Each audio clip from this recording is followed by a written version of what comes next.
Hey viewers, welcome back to our YouTube channel. It's been quite a while since we've had a video. I thought I'd give you something a little different today. Today I'm going to give you 5 jewels from our church library. So all of these I've taken out of the Mount Sterling Library. Mount Sterling members are always welcome to borrow them at your leisure. But even if you're not a part of my parish, a lot of these books are appearing, or similar books like them appear in other church libraries.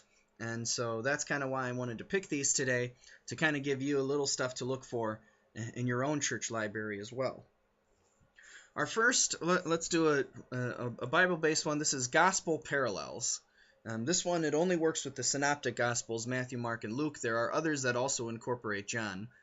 But what this does is if you open it up, you can see here how it has multiple columns, and one column is for the Gospel of Matthew, one for the Gospel of Mark, one for the Gospel of Luke, and it looks at stories that they have in common.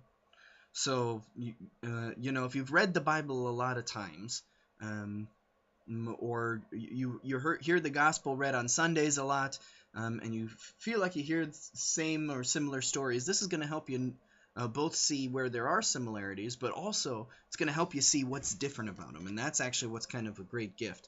Like where you see gaps, that means there's something written here that isn't written here. You'll see, you can see how they tell the details a little different.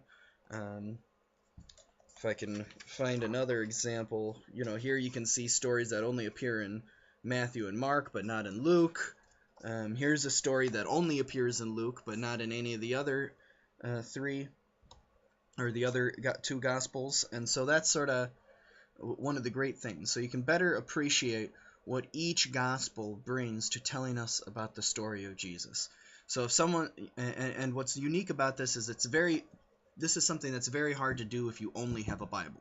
You just have your Bible, and if you want to really compare them, you'd have to jump back and forth. Something like this puts them all side by side and lets you really see those differences.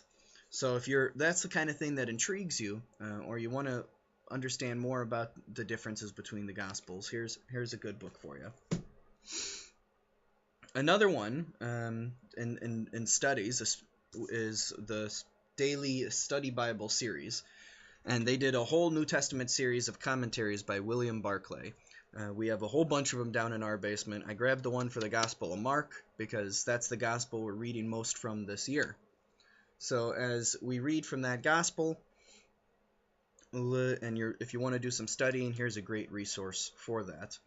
What I love about Barclay's commentaries, there's 2 things about it. One is, even though they're not incredibly long, I mean, you see here, they're not really big books or anything, and they're not incredibly hard to read or deep, but he still does all sorts of things. He talks about the culture. Sometimes he talks about Greek words that are being used. He talks about theology. He talks about ways it applies in our own life. So it really covers a lot of ground for such a short and simple read that it is. And that's what's sort of really great about it. The other interesting thing about him is he's the most hit or miss guy I've ever seen in talking about the text. That is, I've never read something where I either sit there and don't like or have any use for what he has to say, or I am totally in awe of what he has to say. And so I especially name that particularly for people who've read the Bible a lot or have done lots of Bible studies, and they're looking for something different. One, because you'll have a little bit better of a filter for reading this, to where some of the stuff where he might be going a little off the deep end, that's not necessarily going to impact you because you've read a lot of other things, but it'll still give you some good guidance and some great stuff to work with. So if you're looking for something like that, the Barclay commentaries will give you something different for doing Bible study. Next 3 are going to be, especially I want you to note these authors, because they appear in church libraries and not necessarily always in these books. First one is obviously the most well-known, C.S. Lewis. He's one of the most beloved church authors of all time, especially in the last 100 years. This one it's 5 books in one: Screw Tape Letters, The Great Divorce, Miracles, Case for Christianity, Christian Behavior, which comes from my favorite work of his, which is Mere Christianity. So just a wonderful volume of a lot of his stuff. But C.S. Lewis knows how to write really profound stuff, the kind of stuff that if you're a really intellectual person just stimulates your mind and just it makes sense, and yet at the same time he knows how to tug at your heart, and he keeps engaging the scriptures, and so this is a really good author, highly recommended. The next one, he's sort of a more divisive author in Lutheran circles. That's Gerhard Ferdi, who was a professor at Luther Seminary, where I went to seminary. He had died before I got there. But Ferdi has sort of his own school of theological thought.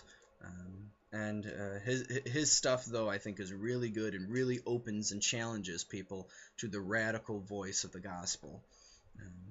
This one, he works especially on the law-gospel debate, and that is law and gospel, and properly distinguishing them and their relationship to one another is one of the most important and